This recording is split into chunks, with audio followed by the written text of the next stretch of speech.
Nós vamos dar continuidade à exposição que iniciamos na parte da manhã,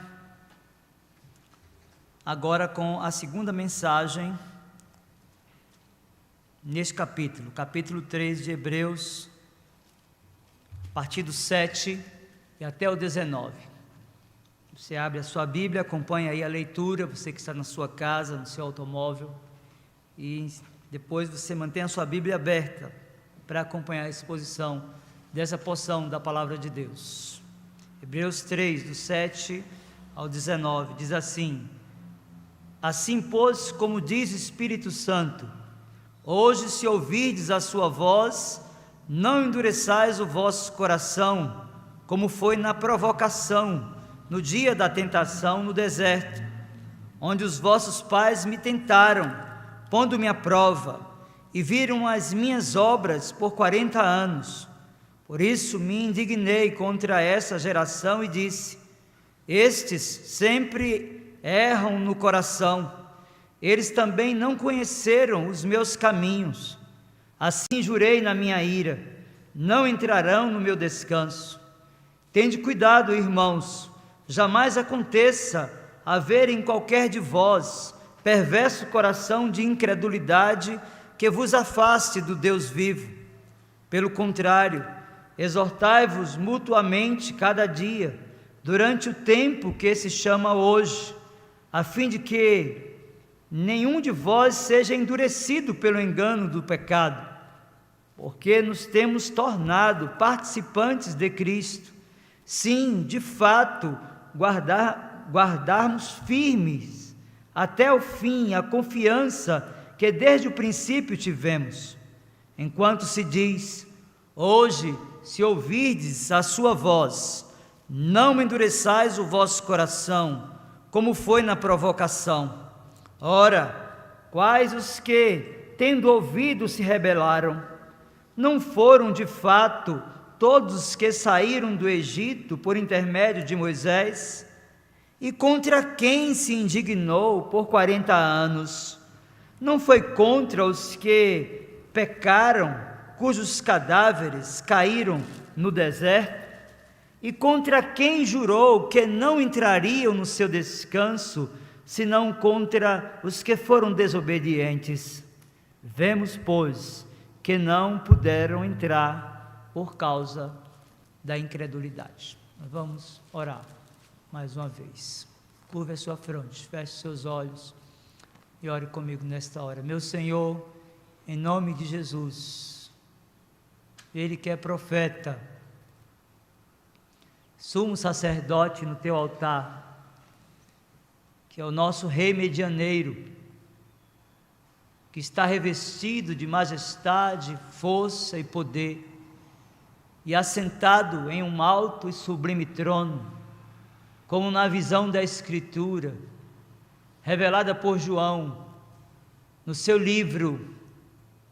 Em meio a um caos, ele contemplou o Cordeiro, como rei medianeiro, aquele que tem a chave da morte e do inferno, que tem o controle da história da humanidade, de forma especial, que tem o controle de cada detalhe da nossa existência.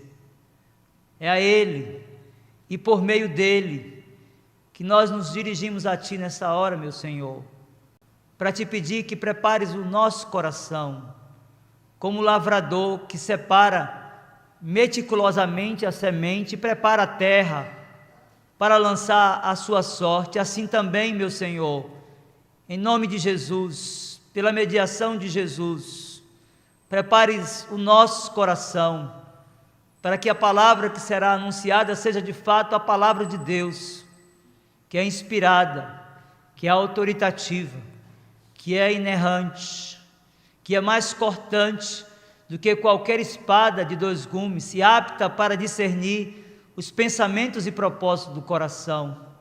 Deus usa a palavra pelo poder do Espírito, para que a igreja seja edificada, e para que os eleitos sejam arrancados do inferno, da morte em que estão, que tenham seus sentidos despertados, e arrependidos dos seus pecados, busquem refúgio na cruz.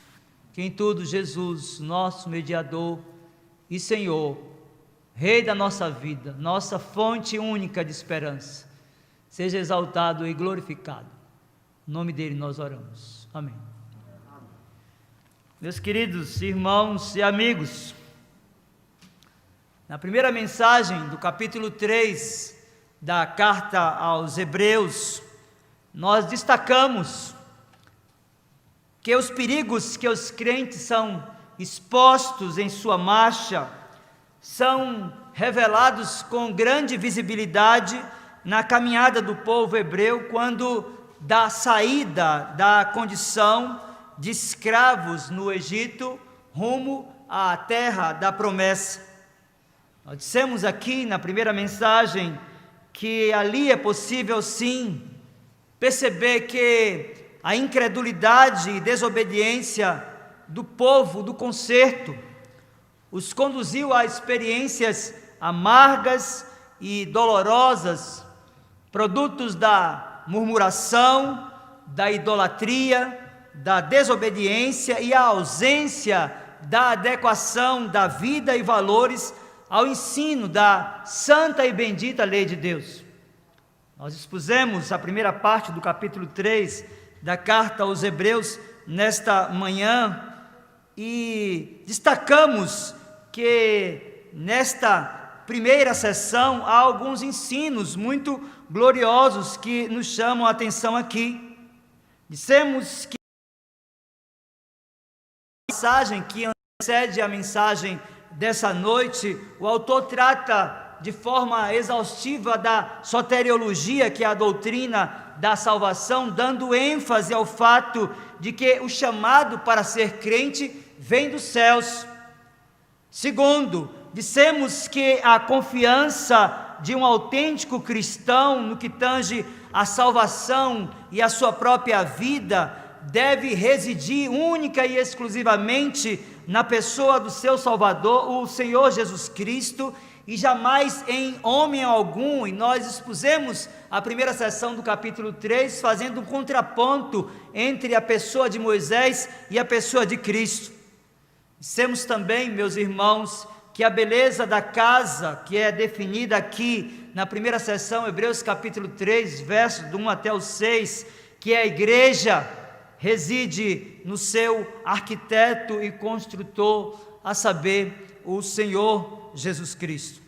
Meus irmãos, na primeira sessão da passagem que é objeto dessa exposição, o autor vai apelar para um exemplo do passado a fim de chamar a atenção dos seus leitores que não imitassem o exemplo dos hebreus em um determinado momento da caminhada, quando eles foram arrancados da escravidão no Egito e passaram a caminhar, buscando tomar posse da terra que Deus havia dado como promessa a Abraão, a fim de pôr em relevo a inspiração, a autoridade, a suficiência e a própria utilidade das Escrituras. O autor cita uma passagem que revela uma experiência do povo hebreu. Veja, Hebreus capítulo de número 3, a partir do 7 até o versículo 11,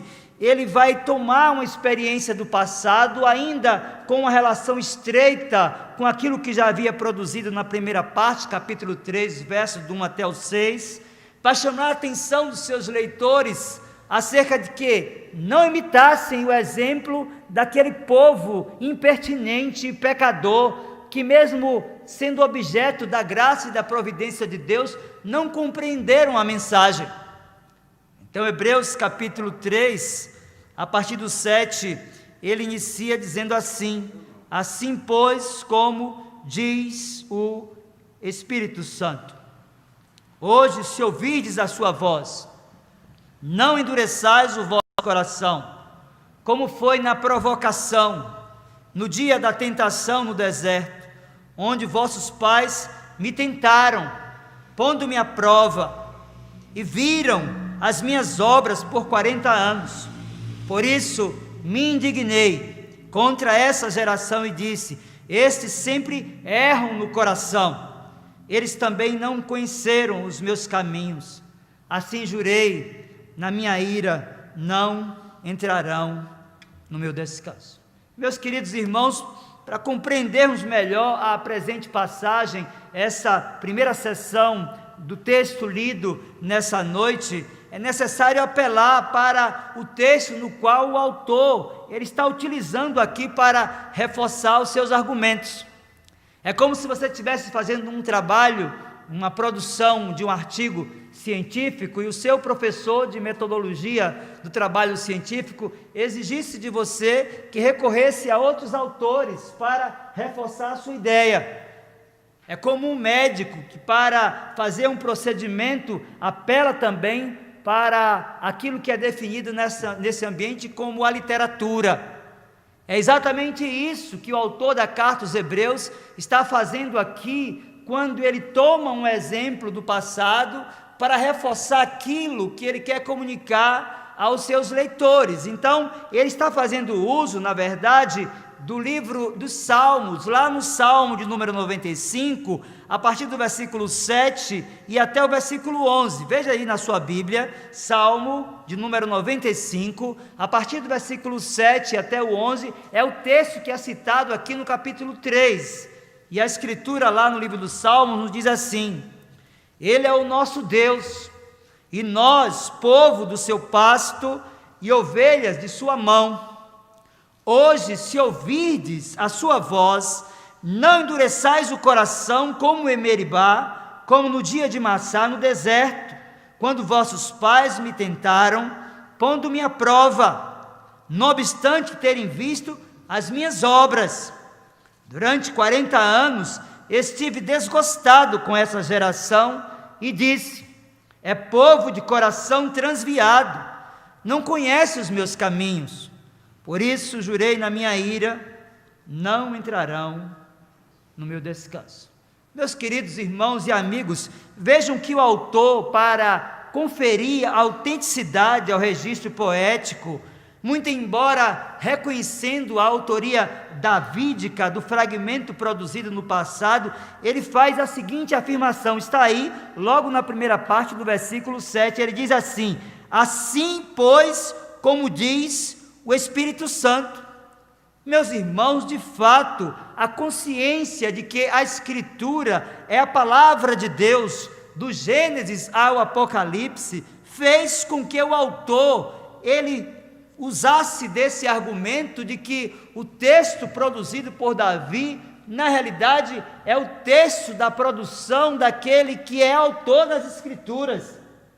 E o autor por excelência das Escrituras é o Espírito Santo, que inspirou homens para que a verdade inerrante, autoritativa, inspirada, fosse registrada.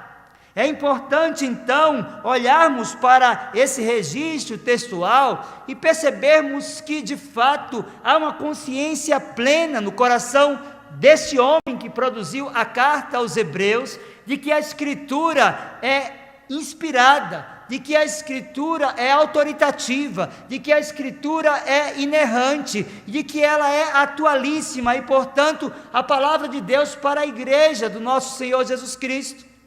E ele, para reforçar esse argumento, agora no capítulo 4 dessa mesma carta, Hebreus capítulo 4, verso 12, vai dizer o seguinte: porque a palavra de Deus é viva e eficaz, e mais cortante do que qualquer espada de 2 gumes, e penetra até o ponto de dividir alma e espírito, juntas e medulas, e é apta para discernir os pensamentos e propósitos do coração.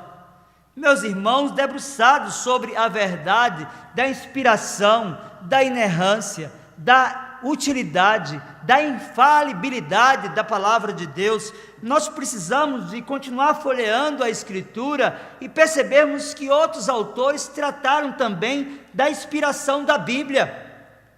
Todas as vezes que ela é citada, nós precisamos de compreender que cada fragmento, seja em uma narrativa, seja em uma poesia, seja em que modalidade literária for, é a palavra de Deus, é Deus falando com o seu povo. O apóstolo Pedro, ele teve essa dimensão, essa consciência que de fato a Bíblia é o livro de Deus, é a palavra de Deus. E na sua segunda carta, no capítulo 1, versos 20 e 21, ele disse: temos assim tanto mais confirmada a palavra profética, e fazeis bem em atendê-la, como uma candeia que brilha em lugar tenebroso, até que o dia clareie e a estrela da alva nasça em vosso coração, sabendo primeiramente isto, que nenhuma profecia da Escritura provém de particular elucidação,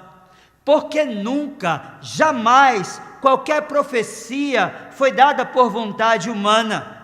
Entretanto, homens santos falaram da parte de Deus, movidos pelo Espírito Santo. Perceba então que mesmo diante das dificuldades comuns do abismo temporal que separava o autor da carta aos Hebreus do texto ao qual ele faz referência, o Salmo de número 95, ele permanece na sua consciência de que a Escritura é inspirada, de que a Escritura é inerrante, de que foi o Espírito Santo que soprou essa inspiração nos homens para que eles registrassem a verdade da palavra de Deus. Então, de posse de todas essas informações, consciente de que o exemplo do passado pode lhe servir para a exortação àqueles irmãos, ele faz uso exatamente dessa expressão, verso 7 de Hebreus capítulo 3, assim pois, como diz o Espírito Santo, hoje se ouvirdes a sua voz,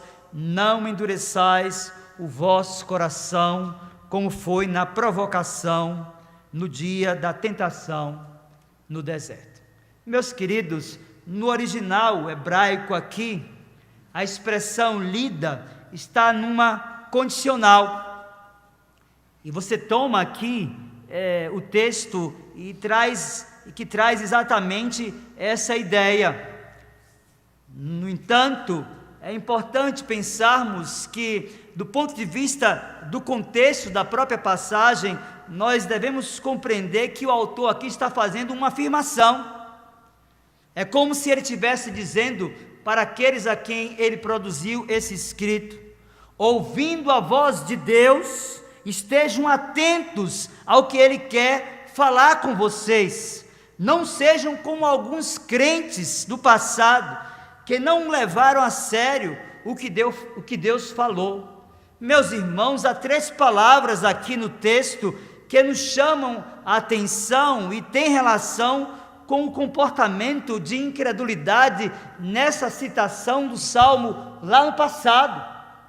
Primeiro, o autor usa a palavra endurecer, e no original a palavra endurecer tem relação com uma doença muito conhecida, a chamada esclerose, cujo diagnóstico revela o endurecimento patológico de um tecido ou até mesmo de um órgão devido à produção excessiva de tecido conjuntivo.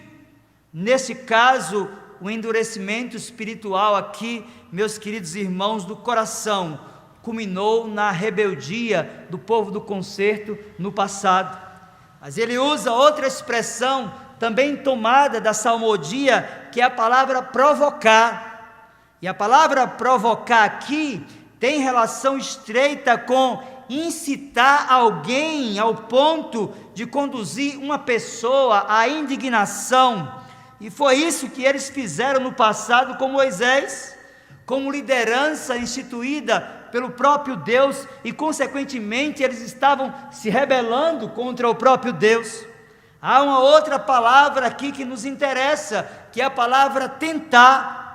A palavra tentar, ela sinaliza um tipo de sedução em decorrência do estado mental abalado por alguns elementos externos que podem induzir alguém ao pecado.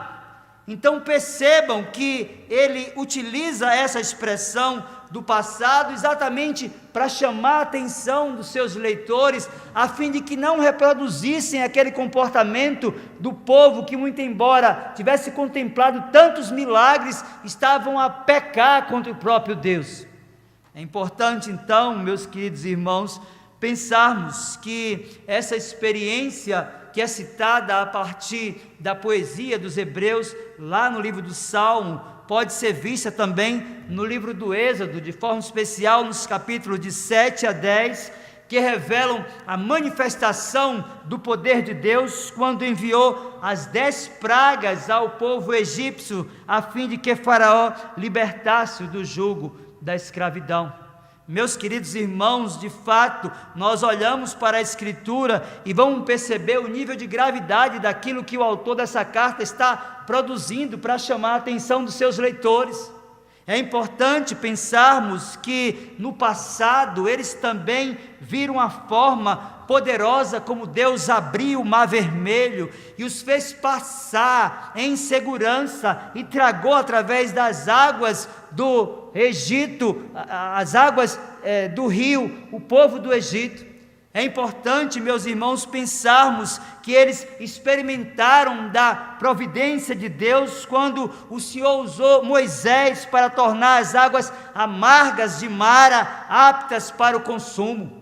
Devemos lembrar, meus queridos irmãos, que nessa caminhada da saída do Egito para a terra que Deus havia prometido a Abraão, eles foram alimentados pelo maná. Eles receberam dos céus as codornizes e viram a glória do Senhor na nuvem. Devemos lembrar ainda, meus queridos irmãos, que eles foram acompanhados pela nuvem durante o dia e a coluna de fogo durante a noite, símbolo da proteção, do amor e da providência de Deus. Eles também conviveram com o milagre da providência de Deus no crescimento do vestuário, bem como dos calçados, concomitante à caminhada. Se você abrir o livro da lei, lá em Deuteronômio, capítulo 29, versículo 5, você vai encontrar esse registro: 40 anos vos conduzi pelo deserto, não envelheceram sobre vós as vossas vestes, nem se gastou no vosso pé a sandália. Meus irmãos, de fato, a lembrança do autor da carta aos Hebreus, aos seus leitores, chega a ser constrangedora. Nós olhamos para tantas experiências e ficamos a nos perguntar como, diante de tantas manifestações da providência de Deus, o povo se tornou tão endurecido. Como diante de tantas ações da providência, do amor, da bondade de Deus, o povo se tornou tão indiferente. Como diante de um agir poderoso, supranatural, o povo se tornou tão indiferente. Meus irmãos, de fato, o autor dessa carta, ele toma como símbolo uma caminhada no passado e chama a atenção dos seus leitores a fim de que eles não reproduzissem o mesmo comportamento de incredulidade. E daí então a declaração por citação do autor dessa carta, Hebreus capítulo 3, agora versos 10 e 11, a Escritura nos diz assim: por isso me indignei contra esta geração e disse: estes sempre erram no coração, eles também não conheceram os meus caminhos. Assim jurei na minha ira, não entrarão no meu descanso. Meus queridos irmãos, a ideia de sempre errar aqui no registro textual é um eco do passado, e a expressão aqui é retirada não da salmodia, mas do livro da lei. É como se o autor agora estivesse recorrendo para outro fragmento do passado para justificar o apelo que ele está fazendo aos seus leitores. E se você for ler a Bíblia, lá no livro de Números, capítulo 14, a partir do versículo 11, você vai perceber o quanto isso é claro. Veja, livro de Números, capítulo 14, a partir do 11, a Escritura diz assim: disse o Senhor a Moisés: até quando me provocará este povo, E até quando não crerá em mim, a despeito de todos os sinais que fiz no meio dele? Com pestilência o ferirei e o deserdarei, e farei de ti povo maior e mais forte do que este. Respondeu Moisés ao Senhor: os egípcios não somente ouviram que com a tua força fizeste subir este povo do meio deles, mas também o disseram aos moradores dessa terra: ouviram que tu és o Senhor, estás no meio deste povo, que face a face, ó Senhor, lhes aparece. Tu numa nuvem estás sobre eles, e vai diante deles numa coluna de nuvem de dia e numa coluna de fogo durante a noite. Meus irmãos, percebam comigo que a incredulidade do povo de Deus aqui é contrastada com a crença de um povo pagão. É isso que o texto nos revela. Nós olhamos para esta passagem e percebemos que desse comportamento é que a ira de Deus veio sobre eles. Por isso o Senhor declarou: por causa desse pecado da incredulidade, eles não entrarão no meu descanso. Meus irmãos, neste ponto aqui é necessário compreender o que significa a palavra descanso e o que o autor quer comunicar acerca do descanso de Deus. É importante compreendermos que, do ponto de vista da etimologia das palavras descanso, tanto no Antigo quanto no Novo Testamento, elas têm a mesma definição. A ideia básica de descanso aqui, segundo o próprio verbo, quando usado de forma transitivamente, é a de interromper ou de dar cabo de. E quando ele é usado de forma intransitiva, é a de deixar chegar ao fim, ou seja, é bem possível que isso indique aqui o sábado como o dia que põe termo à semana do trabalho. Então, quando o autor está falando sobre o descanso de Deus, ele tem em sua mente um momento de cessação de labor. Portanto, ao descansar, nós devemos lembrar, primeiro, que Deus declarava que a sua obra como Criador estava pronta. Segundo, que ao descansar, Deus expressou o seu deleitoso prazer para que ele sentia com a sua criação que já estava pronta e perfeita. Ao descansar no sétimo dia, meus irmãos, Deus teve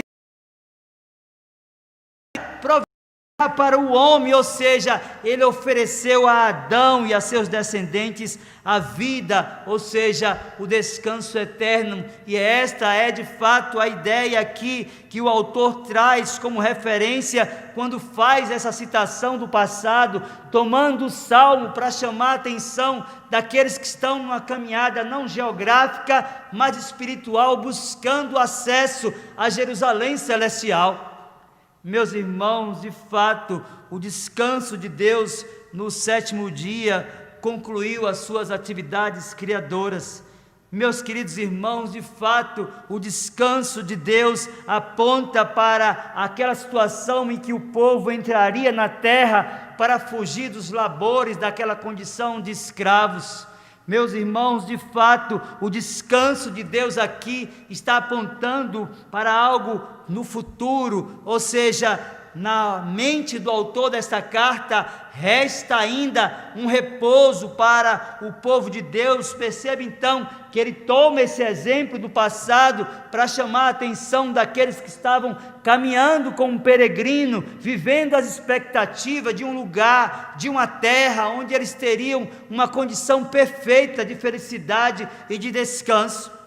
O desafio que nós temos aqui, meus irmãos, é compreender que a declaração de que não entrariam no descanso foi dada àquela geração de peregrinos no deserto, como de fato ocorreu, já que apenas no passado os filhos com menos de 20 anos tiveram acesso à terra da promessa, já que muitos, em decorrência do seu pecado, ficaram e morreram no próprio deserto. Então o autor da carta aos Hebreus pega todo esse arcabouço de informações, produz essa literatura e chama a atenção deles a fim de que não reproduzissem o mesmo comportamento. Então é óbvio que esta declaração de impedimento de acesso ao descanso para aqueles que ficaram na caminhada, é óbvio que essa declaração de impedimento de acesso,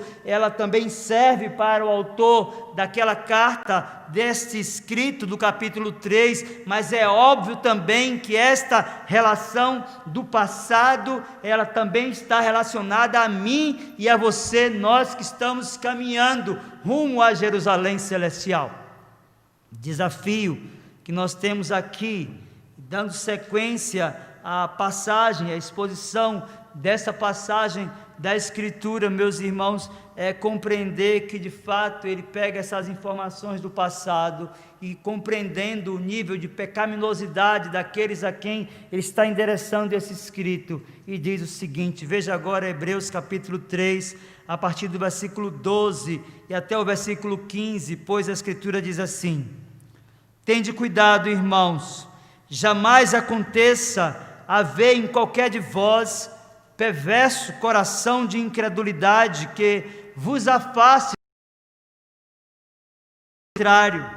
Exortai-vos mutuamente cada dia, durante o tempo que se chama hoje, a fim de que nenhum de vós seja endurecido pelo engano do pecado, porque nos temos tornado participantes de Cristo, se de fato guardarmos firme até o fim a confiança que desde o princípio tivemos. Enquanto se diz, hoje, se ouvirdes a sua voz, não endureçais o vosso coração, como foi na provocação.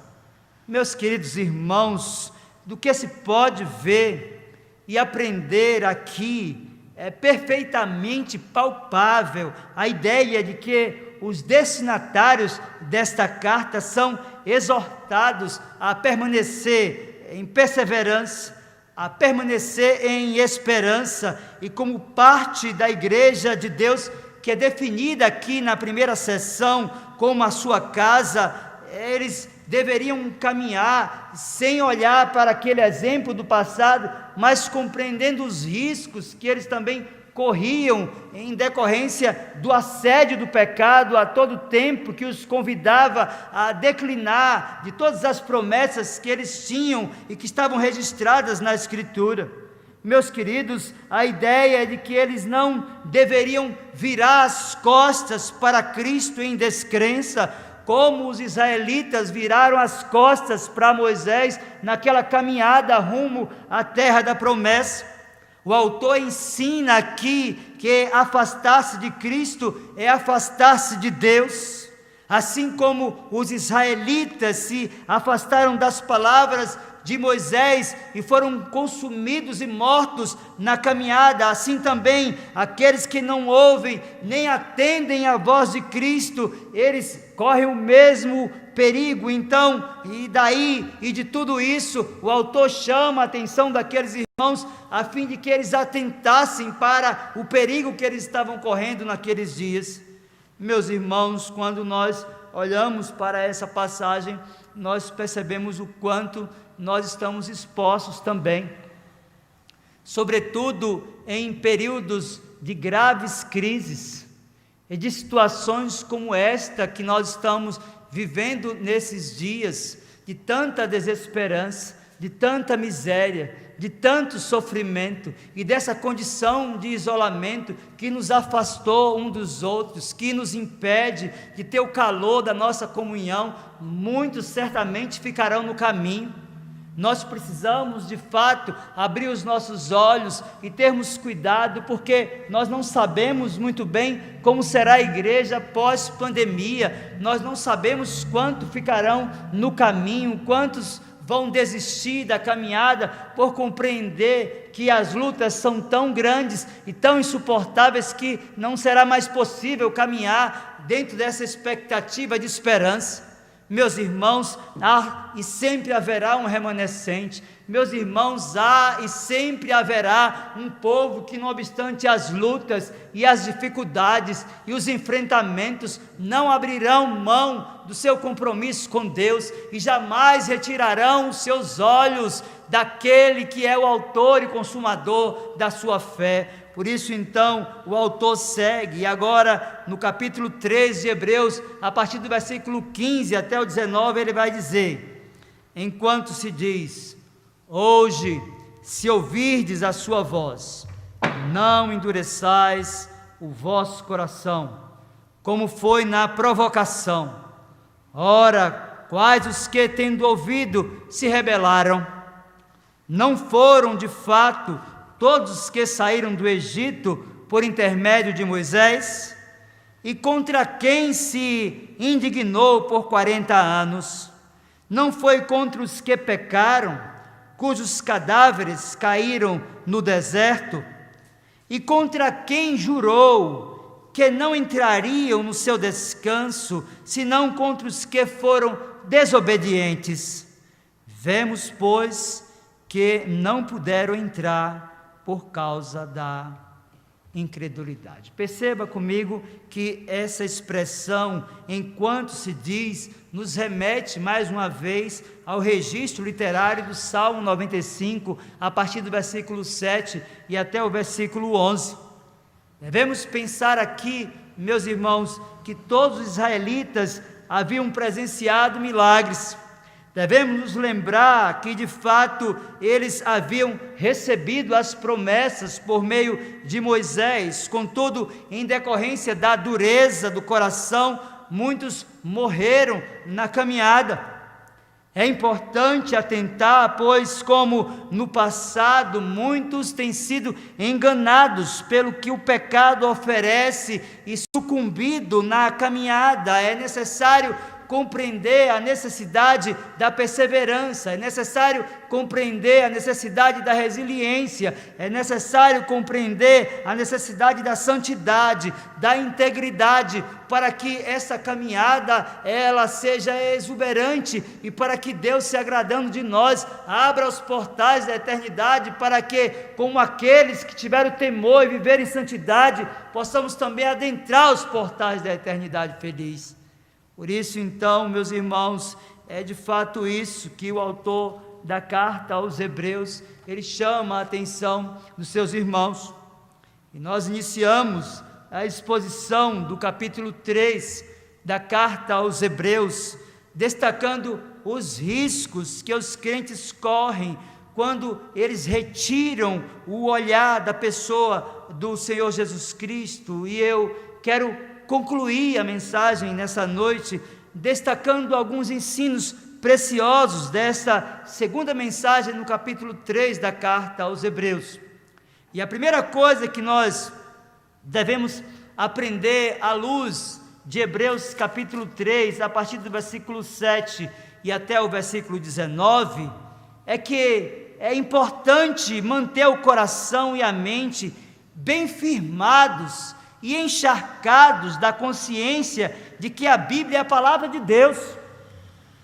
Nesses dias em que as pessoas estão afirmando que a Bíblia precisa de ser atualizada, nesses dias em que se questiona a inspiração, nesses dias em que se questiona a inerrância, nesses dias em que se questiona a utilidade das Escrituras, nós devemos tomar esse exemplo do autor dessa carta e percebermos que, para reforçar os seus argumentos e os perigos que aqueles a quem endereçou essa carta corriam, ele vai usar o exemplo do passado. Ele toma um texto da salmodia para ratificar, para confirmar uma experiência que não deveria ser repetida, e ele não faz segundo outro padrão, senão apelando para a própria inspiração, senão apelando para a própria inerrância da Escritura. Eu quero dizer para você que a Bíblia não contém a palavra de Deus,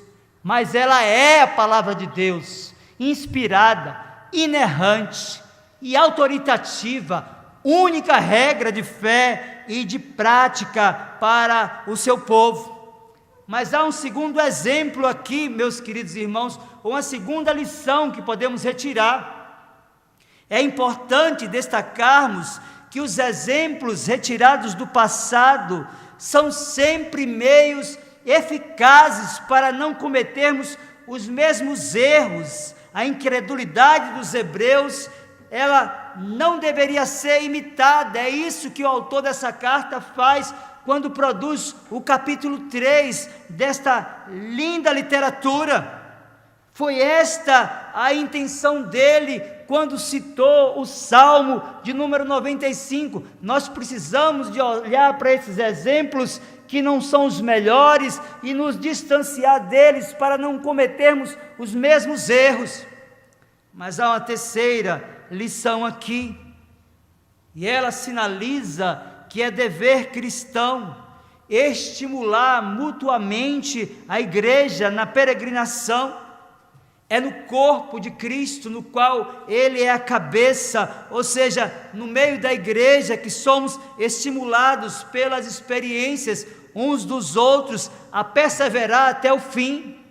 Então, nesses dias de isolamento, nesses dias de pandemia, nesses dias de tantas dificuldades, quando você se depara como crente com alguém que está cambaleando na caminhada, que está pensando em desistir, é o seu papel enquanto irmão, orar com essa pessoa, estar com essa pessoa, aconselhar essa pessoa, para que ela não se perca na caminhada e como aqueles no passado, seja tragada pela morte. Mas há um outro ensino, meus irmãos, que nós devemos pensar aqui, à luz de Hebreus capítulo de número 3, a partir do versículo 7 até o 19, é que você não poderá entrar no descanso sem confiar em Cristo. É importante lembrarmos que Ele foi o provedor na caminhada no passado, e é Ele que continua e continuará provendo os elementos necessários para o acesso a Jerusalém celestial. Obviamente que se você é um cristão autêntico, se um dia de fato você foi resgatado das trevas e transportado para a luz, se de fato você foi selado com o Santo Espírito de Deus, você vai perseverar até o fim, você vai lutar com todas as suas forças para que de fato o seu discurso, para que de fato a sua crença seja o instrumento pelo qual Deus vai confirmar o seu acesso a Jerusalém celestial.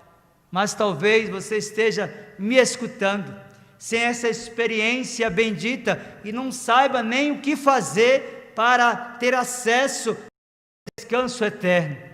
Então eu quero dizer para você que esteja sentado aqui nessa bancada, ou que me escute pela 98 FM, ou pelo canal da igreja no YouTube, é necessário confiar em Cristo, é necessário entregar a vida a Ele, é necessário arrepender-se dos seus pecados. Afinal, nós estamos aqui todos de passagem, como eles também estiveram, quando saíram do Egito e caminharam até a terra que Deus havia prometido a Abraão com promessa. A minha oração e súplica é que Deus, por sua graça, continue estimulando você que é crente.